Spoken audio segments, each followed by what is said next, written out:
ज्यांना किल्लेदार नेमलं, किल्ला ताब्यात दिला तोच फितूर झालाय। अजितदादा हत्ती होते आणि आज उंदराचं पिल्लू झालेत असं जानकरांनी म्हटलंय।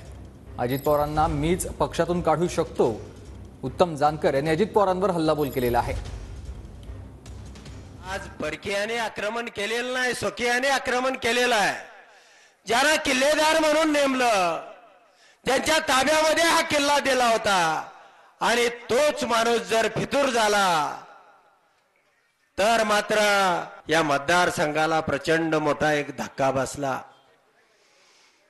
अजितदादाचं व्यक्तिमत्व गेली 25-30 वर्ष मी पाहतोय।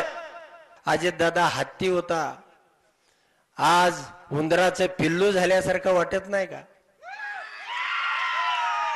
तुम्ही परवा म्हटलं होतं की अजितदादांची राष्ट्रवादी उमेदवार पाडल्यानंतरच मी सोडणार आहे, काय त्याच्यानंतर काय फोन बिन आलं का? काय मला असं तुम्ही बोलला नाही, मला काय अजून पक्षातनं काढून टाकलं नाही किंवा मी विचारतोय की मला पक्षातून वगैरे काढलंय का, कारण पक्षाचा फाउंडर सदस्य मी पण आहे। मीच अजितदादाला पक्षातून काढून टाकू शकतो त्या ठिकाणी।